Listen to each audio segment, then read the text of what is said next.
Tidak ada skill yang tidak bisa dia lakukan. Sepanjang kita rajin melatih, sabar melatih mereka, pasti mereka bisa kok. Kuncinya adalah kita yang terbuka dengan masyarakat. Jangan dipaksa masyarakat harus tahu kita. Dengan Anda membeli satu hasil karya warga binaan, Anda berpartisipasi mengurangi tingkat kejahatan di Nusa Tenggara Barat. Halo Tribuners semua, selamat datang di Trilogi Tribun Lombok Dialog dan Inspirasi bersama saya Lailatun Niam. Dan Tribuners, hari ini kita bakal ngobrolin, mungkin teman-teman sudah lihat di depan saya ada Warna Pas Academy. Inilah topik yang bakal kita bahas hari ini. Ini adalah sebuah inisiatif dari Ditjenpas Nusa Tenggara Barat terhadap warga binaan. Nah, ini apa sebenarnya, konsepnya seperti apa? Kita bakal tahu bagaimana lebih dalam terkait dengan Warna Pas Academy terkait dengan warga binaan. Di sini sudah hadir narasumber kami, ada Kak Kanwil Ditjenpas Nusa Tenggara Barat, Bapak Anak Agung Gede Krisna. Terima kasih Pak Gede. Panggilannya apa sih Pak? Pak Agung. Pak Agung. Oh, terima kasih datang Pak Agung. Sudah menyempatkan hadir di tribunlombok.com. Pak Agung, ini ada wawancara, ada Warna Pas Academy di depan kita.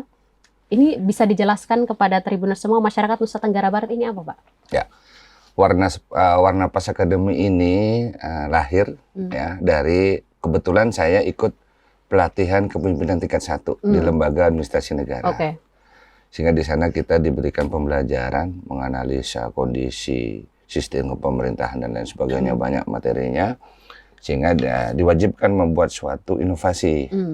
Inovasi, akhirnya lahirlah Warna Pas Academy ini, di mana Warna Pas Academy ini dilatar belakangi dengan selain kepesertaan saya jadi peserta pelatihan, juga banyaknya narapidana yang mengikuti pelatihan keluarnya tidak punya sertifikat kompetensi, sehingga mereka masih bingung nih keluar dari lapas, masih saya kerja apa ya, ataupun ketemu Pak Bu, Mbak Lela misalnya, aku mau kerja dong di Tribun gitu ya, apa kompetensi Anda, dia nggak bisa menunjukkan, hanya ucapan saja. Itu yang berikutnya adalah bahwa kegiatan di lapas saat ini pembinaannya sudah berjalan, ya kan? Cuman belum terstruktur, ya, belum modernisasi menggunakan sesuai dengan perkembangan teknologi saat ini, digitalisasi. Sehingga ini konsepnya ini adalah corporate university, ya. Jangan tidak hanya pegawai saja di Kementerian IMIPAS, narapidana pun akan mengikuti pelatihan menggunakan metode corporate university, ya. Mempunyai LMS mereka sendiri, ya, sehingga ini tercatat semua. Si A mengikuti pelatihan, nilainya berapa, sampai dengan dia keluar mempunyai suatu sertifikat. Dan sertifikatnya bukan dikeluarkan oleh pihak lapas, tetapi dikeluarkan oleh lembaga sertifikasi seperti BLK, BVPP yang di Lombok Timur misalnya. Ini khusus untuk uji coba kita baru di NTB. Harapannya adalah nanti ini bisa dilaksanakan seluruh Indonesia. Ya. Artinya ketika warga binaan sudah keluar dan kembali ke tengah masyarakat, dia punya bekal, saya punya keahlian begini. Jadi sudah siap gitu untuk kembali ke masyarakat dan melanjutkan hidup dengan mata pencaharian yang sesuai dengan pembekalan yang di Ditjenpas. Di Warna Pas Academy ada berapa bidang-bidang yang disediakan untuk? Nah, untuk Warna Pas Academy ini fokusnya di 3 program utama, ya. Satu, pembinaan karakter. Yang kedua, pembinaan kewirausahaan. Yang ketiga adalah pembinaan pelatihan atau pembinaan vokasi. Nah, karakter ini kita tahu bahwa warga binaan ini, saya sebagai mantan Kalapas sekarang menjadi Kakadwil Ditjenpas, menganggap bahwa orang yang masuk ini tidak ada niat dari lahirnya menjadi penjahat, tetapi hanya kesalahan perilaku, sehingga dia melanggar hukum. Nah, ini yang kita perlakukan secara manusiawi dalam lapas. Kita gali potensinya, ya kan? Dan harapannya nanti dia tidak hanya bekerja dengan pengusaha atau bidang lain, tapi dia bisa menciptakan usaha sendiri, ya kan? Melalui pelatihan kewirausahaan. Yang ketiga adalah vokasi. Vokasi inilah yang bisa dia berpartner dengan pengusaha-pengusaha atau kelompok masyarakat, UMKM dan lain sebagainya, sebagai bukti bahwa dia sudah mengikuti pelatihan. Di Ditjenpas kan kami sering ini mengikuti kegiatan-kegiatan, dan ada statement dari Ditjenpas yang selalu disematkan bahwa setiap orang punya kesempatan kedua. Yes. Dan ini adalah langkah atau cara dari Ditjenpas NTB untuk memberikan kesempatan kedua untuk warga binaan itu, menjemput kesempatan kedua itu. Betul. Kesempatan kedua ini akan lahir pada saat dia punya suatu bekal pelatihan yang tersertifikasi, mempunyai sertifikat. Kalau dia hanya dibekali begitu saja, keluar dia nggak punya bukti bahwa dia sudah untuk tiket kesempatan kedua dia harus ikut ini dulu gitu. Berarti sekarang sudah berjalan berapa lama Pak Warnapas Academy di Ditjenpas? Kita sedang bangun selama implementasi proyek perubahan kami selama 2 bulan. Ya. Saat ini kami sedang melakukan pemetaan terhadap kebutuhan pelatihan vokasi melalui assessment center yang dilaksanakan melalui aplikasi LMS Warnapas Academy. Sudah terdata kalau tidak salah sudah 3.000 sekian ya. Nah, IE sudah mau rekomendasi dari 3.000 sekian itu yang si A cocok pelatihan ini, si B cocok pelatihan ini, sudah mulai kita petakan. Nanti tahap keduanya adalah kita coba mau hubungi BLK atau BVPP yang di Lombok Timur untuk melakukan pelatihan. Dan keunggulannya ini nanti, kalau dulu setiap lapas harus datangkan instruktur, sekarang instrukturnya bisa hadir secara daring, lewat Zoom. Karena ini konsepnya adalah blended system. Ya. Selain blended system juga ada konsep pembelajaran berkelompok. Seperti atau dibikin kelompok kecil 10 orang ya, belajar menanam cabai misalnya. Kan? Dia juga bisa sistemnya adalah tugas berkelompok atau eksperimen gitu ya. Sebelum dia nanti diterjunkan di area yang lebih luas lagi. Ya kan, ada lahan-lahan yang di dalam lapas yang bisa dimanfaatkan untuk pembinaan mereka. Oke, ini sangat menarik ya. Dan memang kita melihat, dan ini sebuah inovasi karena kami di media juga menerima warga binaan itu. Ya memang dari awal warga binaan ya dibina gitu. Dan sekarang ada inovasi dan terintegrasi dengan digitalisasi dan tersertifikasi oleh negara. Keahlian warga binaan itu kan semakin semakin menarik dan semakin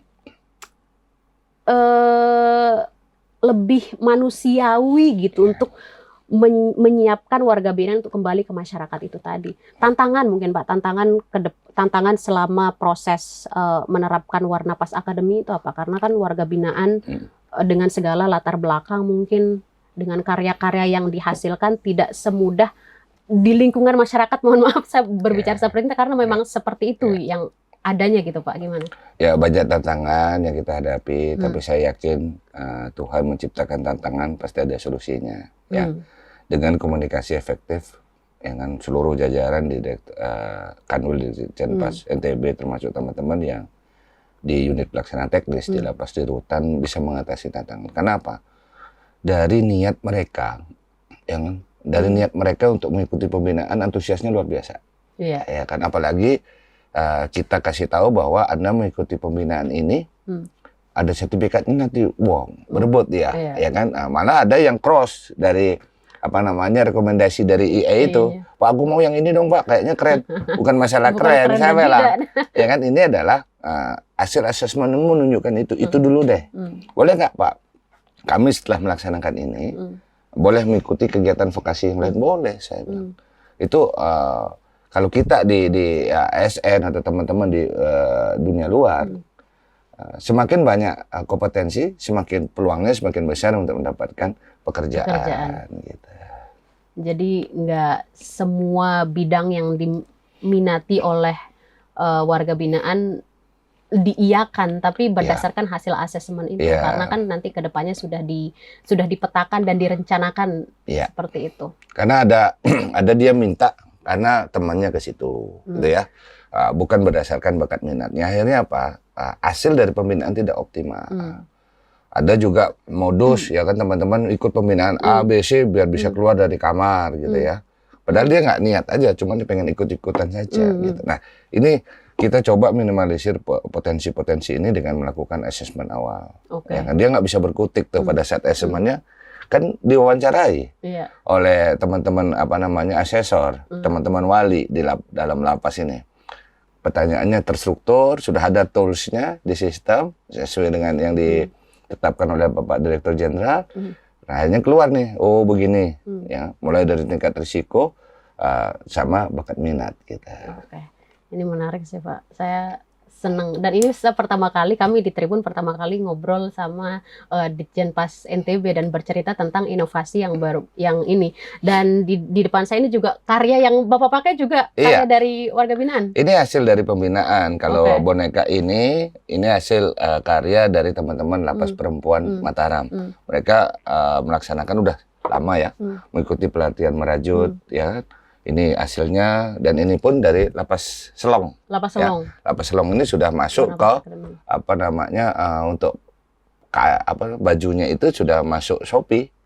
Sudah masuk e-commerce ya. E-commerce.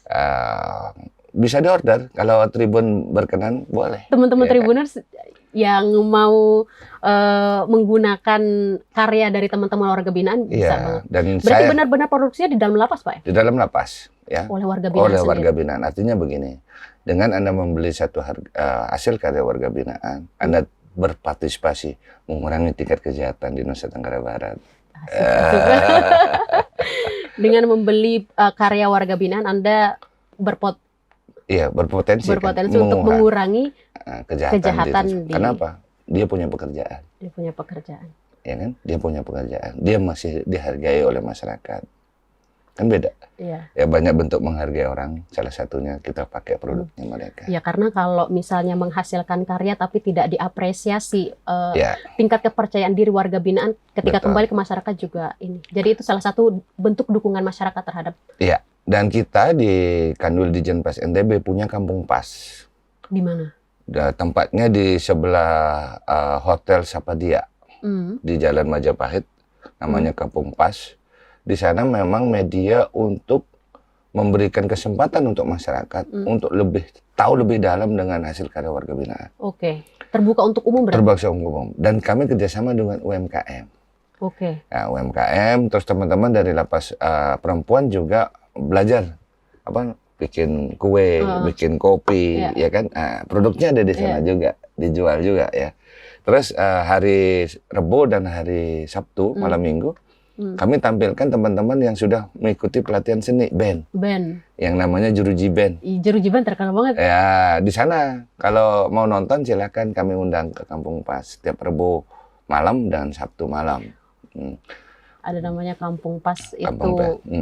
Iya, sebagai silaturahmi lah ya, antara masyarakat Nusa Tenggara Barat, bahwa ini karya-karya yang dihasilkan oleh warga binaan. Ada juga band namanya Jeruji Band. Berarti itu benar-benar digembleng di lapas. Iya. Jeruji Band. Jeruji Band selain memang Jeruji Band ini dulu mereka punya skill 1-2 tapi kan nular sama temannya. Kalau yang pemain band aslinya cuma 1-2 mungkin. Sekarang udah 6 orang yang bisa main band. Artinya apa? Setiap dia keluar nanti, harapan saya yang 6 orang ini bisa bekerja jadi musisi.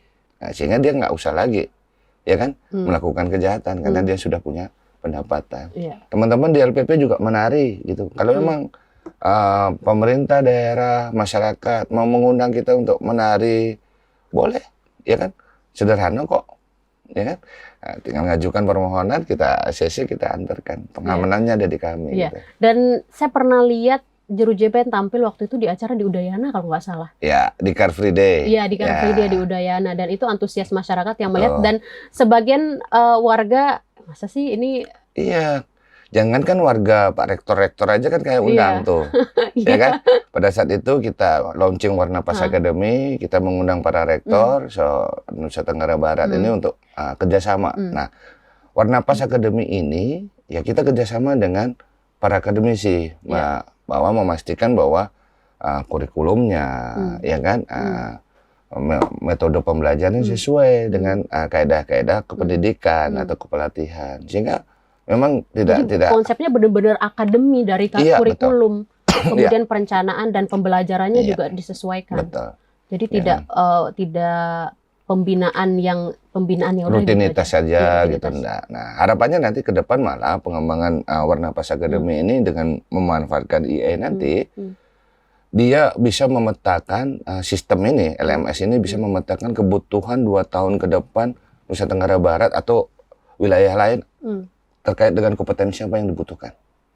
Contoh misalnya, bahwa misalnya 2 tahun lagi akan dibuat tol gitu ya. Berarti dibutuhkan tenaga yang bekerja untuk pembangunan tol. Kenapa kita nggak melakukan pelatihan di lapas? Sekarang hari ini ada 4.000, hampir 5.000 loh narapidana di Nusa Tenggara Barat ini yang bisa kita manfaatkan tenaga kerjanya. Ya. Kemarin kami sudah ketemu dengan Pak Wali Kota ya Mataram, ketemu dengan Bupati Sumbawa Barat, antusias untuk pemanfaatan tenaga warga binaan. Nah, sekarang yang baru kami resmikan kemarin di ulang tahun Kementerian Imigrasi dan Pemasyarakatan, kami kukuhkan namanya Kelana. Kelana itu kelompok sukarelawan bencana. Isinya narapidana dan petugas. Tugasnya apa? Pada saat ada bencana di Nusa Tenggara Barat, karena kita termasuk bagian dari wilayah yang rawan bencana alam, teman-teman ini bisa kita manfaatkan minimal di lapas sendiri. Nah, kita optimalkan untuk membantu warga sekitar. Dia sama juga kok, manusia kok. Ya kan? Dampaknya malah 2. Saya dapat 2. Masyarakat terbantu, pemerintah terbantu. Yang terpenting adalah dia mempunyai empati terhadap masyarakat. Ya kan? Mungkin dulu kasusnya pembunuhan. Daripada saat ada orang banjir, kita harus bersihkan rumahnya, anaknya jadi korban, dia akan hatinya yang kena. Ya kan? Tersentuh hatinya. Sehingga harapannya berubah. Gitu. Benar-benar dimaksimalkan, diberdayakan, dan dibekali itu tadi, Pak ya. Tapi penerimaan masyarakat sejauh ini terhadap warga binaan, entah itu dari hasil karya ataupun apa namanya yang tadi Bapak sampaikan, secara interaksi mungkin. Gimana kalau masyarakat warga Nusa Tenggara Barat? Untuk warga Nusa Tenggara Barat saat ini sangat menerima. Sangat menerima, Pak. Sangat menerima. Kuncinya adalah kita yang terbuka dengan masyarakat. Jangan dipaksa masyarakat harus tahu kita. Kalau kita tidak mau memperkenalkan. Sehingga momen-momen kegiatan besar, misalnya Car Free Day, ya kan, kegiatan apa, peringatan, kita ikut partisipasi. Ya. Kemarin kita mau ikut kegiatan pramuka atau jambore, ya kan. Nah, kita punya lapas punya pramukanya, jangan salah, ya kan. Nah, kita punya gudep semua tuh. So, lapas rutan Nusa Tenggara Barat. Semuanya ada di lapas. Ada deh. Ya kita latih, kita bina semua. Semua skill dimaksimalkan di situ. Betul. Dan saya punya prinsip bahwa tidak ada skill yang tidak bisa dia lakukan. Sepanjang kita rajin melatih, sabar melatih mereka, pasti mereka bisa kok. Oke. Kenapa saya tanya begini, Pak Agung? Karena mungkin sebagian besar ada stigma yang kurang menarik, kurang baik lah terhadap lapas warga binaan seperti itu, dan ternyata masyarakat ini ya terbuka dan menerima. Iya, karena kita yang mau melakukan komunikasi dengan masyarakat. Kalau di di pendidikan kami namanya advokasi kebijakan publik. Ya, gimana caranya kita sebagai leader di masing-masing lembaga untuk memberikan edukasi terhadap masyarakat atau publik biar bisa mengetahui program kita. Sekarang jangan diedukasi masyarakat dengan hal yang negatif saja. Itu nggak usah diedukasi juga tahu ya. Ya kan? Nah, kalau kerennya lapas itu kalau ada narkoba atau ada pelarian, rusuh baru keren, ya kan? Pada saat kita memproduksi, ada prestasi lah. Dan kita di NTB luar biasa, pasti nggak percaya Mbak Lala. Apa? Kita mendukung program ketahanan pangan Bapak Presiden melalui pembinaan pertanian. Kita sudah puluhan ton menghasilkan jagung di lapas. Siapa yang ngerjain? Narapidana. Padi 32 ton kalau tidak salah.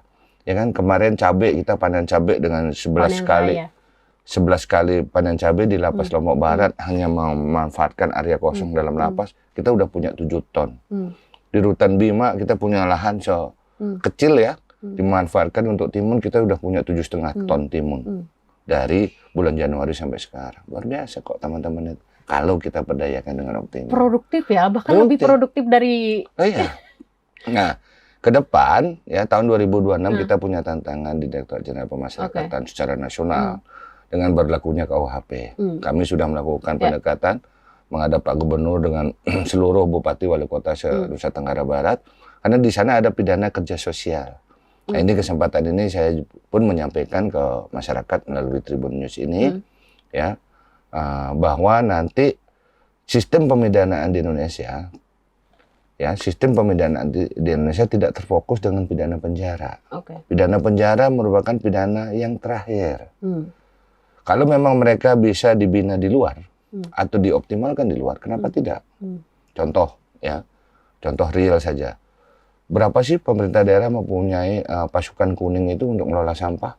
Nah, nanti tahun 2006 Pak Hakim akan memutuskan, misalnya si A akan dijatuhi pidana kerja sosial menjadi tim kebersihan kota Mataram. Nah, mereka dimasukkan di tim kebersihan di sana, diawasi oleh teman-teman pembimbing kemasyarakatan dari Bapas, dari Direktorat Jenderal Pemasyarakatan.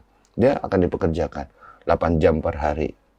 Setelah itu dia kembali dengan keluarganya, masih bisa ketemu sama anak istrinya. Anda bayangkan pemindahan penjara saat ini, satu orang kepala keluarga masuk ke dalam lapas, yang rugi banyak. Anaknya siapa? Mata pencaharian keluarga. Mata pencaharian keluarga hilang. Istrinya siapa yang ngurus? Anaknya putus sekolah, akhirnya nama masalah. Tapi pada saat ini di pidana kerja sosial khusus, tapi ada khususnya di KUHP yang baru, khusus pidana-pidana ringan. Yang pidana yang ada kategorinya, pidananya itu bisa diputuskan dengan pidana kerja sosial. Pidana kerja sosial, dan ini belum 2026 baru 2 Januari baru berlaku. Ini menjadi challenge buat kami untuk memberikan informasi ke masyarakat. Jangan sampai masyarakat menuntut, loh Pak, itu kan yang maling ayam tempat saya, kenapa masih di luar nyapu-nyapu katanya kan? Ya kalau di dalam high cost ya. Satu orang narapidana dalam lapas, ya kan, biayanya luar biasa, biaya makannya, ya kan, biaya listriknya, biaya semua, dan dampaknya takutnya dia belajar kejahatan, rugi lagi masyarakat, double, pemerintah rugi, masyarakat rugi. Apalagi kan sekarang ada pemangkasan dana tuh Pak. Ya betul. Pemangkasan anggaran. Oh iya, optimalisasi anggaran sehingga sumber-sumber daya yang ada sekarang kita optimalkan pemberdayaan. Misalnya ngecat trotoar, saya kira semua bisa, apalagi warga binaan. Ya kan, kita mau lihat nih nanti trotoar se-NTB, Dinas PU ngubungi kami, Pak cat, ya kan, trotoar sepanjang jalan Udayana itu kita cat. Tapi sejauh ini komunikasi dengan pemerintah daerah untuk memanfaatkan skillnya warga binaan itu sejauh ini sudah ada kolaborasi nggak Pak? Bisa kayak tadi tuh? Ya, kita sudah membuat MOA namanya ya, dengan Pak Gubernur, dengan Pak Wali Kota, dalam rangka baik partisipasi pemerintah, dalam rangka pembinaannya, dalam rangka pelatihannya, pemberdayaannya, sama penggunaan hasil karyanya. Sehingga kami sudah buat MOU kemarin dengan ini bentuk kolaborasi kami dari Direktorat Jenderal Pemasyarakatan dengan pemerintah daerah. Saya kira kalau pemerintah daerah mempunyai event gitu ya, contoh sederhana punya seminar, kenapa sih tasnya itu nggak dari lapas perempuan gitu kan? Itu. Sederhana kan? Batik misalkan? Batik misalnya, kita bisa kok. Malah teman ada yang keren di Lapas Lombok Barat namanya batik jeruji. Batik jeruji? Iya, itu udah dipakai kemana-mana, ya kan? Sudah dipakai Pak Gubernur NTB yang sebelumnya, ya kan? Harapannya ini bisa dimanfaatkan ya, dan itu bisa custom gambarnya. Misalnya teman-teman dari Tribun atau dari pemerintah daerah minta gambarnya ini Pak, batiknya boleh kita buat kok. Bisa kita buat. Ya. Sesuai dengan minat, berarti akan ada kolaborasi seperti itu Pak ya? Ya. Harus, karena saya kira kalau pemasyarakatan berdiri sendiri, niscaya. Agak susah ya? Ya, karena kita masih banyak keterbatasan. Dari sisi anggaran, dari sisi sarana prasarana, dari sisi SDM, instruktur pelatihan. Sehingga jawabannya hanya satu, kolaborasi. Kolaborasi. Sama siapa Pak? Sama semua orang, tidak hanya pemerintah daerah. Dan ini adalah bentuk apresiasi kita, entah itu dari pemerintah daerah, masyarakat, seperti yang Bapak sampaikan tadi. Saya senang banget dengan menghargai karya warga binaan kita berpotensi mengurangi kejahatan di Nusa Tenggara Barat. Ke depan bakal seperti apa, Pak? Warnapas Academy, adakah inovasi yang lebih bagaimana gitu nanti? Ya, saya konsentrasi satu tahap dulu terkait dengan Warnapas Academy sampai dengan menghasilkan, kalau saat ini masih proses ya, masih 2 bulan kita bangun, sampai menghasilkan sertifikasi terhadap warga binaan. Harapannya ini nanti bisa kita lakukan di seluruh Indonesia, ya, seluruh Indonesia, sesuai dengan arahan Bapak Direktur Jenderal, Bapak Menteri. Pak Menteri sekarang sudah membangun BLK di lapas di Nusa Kambangan. Oke. Nah, BLK Nusa Kambangan ini dari Warnapas Academy ini bisa menjadi supporting di SDM-nya. Karena Warnapas Academy ini di sistemnya bisa melakukan pemetaan. Misalnya di Nusa Kambangan nih, ya, Pak Menteri sudah membuat BLK tentang pertanian atau peternakan.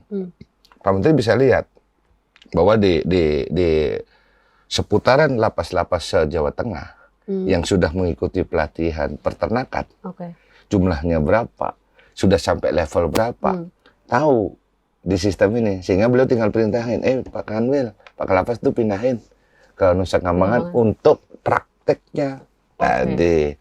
Nah, itu akan jalan gitu dan akan bermanfaat, apalagi kita tahu ya, Bapak Presiden dengan program Astacitanya, ya, dengan program MBG-nya butuh support. Ya, harapannya lapas ini menjadi rantai pasok juga dalam pelaksanaan MBG yang bisa kita ini kok, ya, ribuan kontribusi juga di situ. Betul.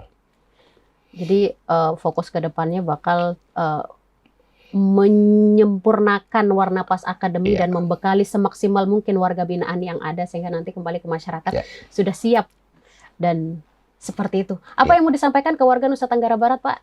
Mungkin terkait dengan Ditjenpas atau warga binaan yang ada di situ gitu. Ya, yang dapat kami sampaikan ke warga Nusa Tenggara Barat, kami yang pertama mohon dukungan, mohon doanya bahwa teman-teman di dalam lapas kita selalu melaksanakan pembinaan. Ya, dukungannya dengan memberikan informasi positif terhadap kami. Yang kedua adalah menggunakan hasil karya warga binaan. Yang terpenting adalah jangan stigma terus warga binaan setelah bebas, sehingga dia akan lebih jahat. Ya, saya kira dengan pembinaan yang dilaksanakan di dalam lapas, sedikit banyak sudah merubah kepribadian mereka. Ya, pada saat mereka bebas, silakan diterima di masyarakat. Ya, kami sekarang salah satu pegawai kami, ya, saya nggak boleh sebutkan namanya, X dari lapas, karena dia sudah baik. Sekarang saya terima menjadi cleaning service di kantor. Sehingga apa? Dia nggak usah jadi penjahat lagi kan. Ya, begitu juga masyarakat bisa mengoptimalkan sumber daya manusia hasil produksi dalam lapas. Saya yakin mereka adalah manusia sama seperti kita semua. Jangan stigma terus, mereka adalah sama seperti kita semua. Cukup Pak, ada yang mau disampaikan lagi? Terima kasih. Tribuners semua, ini perbincangan kita yang sangat seru dan ini hal baru yang baru kita tahu. Mungkin teman-teman juga baru tahu tentang Warnapas Academy dan bagaimana proses pembinaan warga binaan di dalam lapas dan juga hasil-hasil karya. Jadi ternyata ada karya dan juga yang dihasilkan oleh warga binaan dan teman-teman bisa nikmati, bisa gunakan. Sudah ada di e-commerce kata Pak Agung. Nanti kita ketemu lagi dan bincang-bincang selanjutnya. Barangkali kita nanti ngobrol lagi Pak, mungkin ada yang baru atau jeruji band. Saya undang teman-teman dari Tribun untuk hadir langsung. Kalau kami di studio, nggak, ini kayaknya kurang pas. Nanti bisa langsung lihat langsung ke tempatnya. Kita ini ya, on the spot. Ya. Tribuners, nanti kita jumpa lagi. Sampai jumpa. Di sini ada Bapak Agung dan saya. Sampai jumpa. Wassalamualaikum warahmatullahi wabarakatuh. Oke, makasih ya Mbak Lala ya.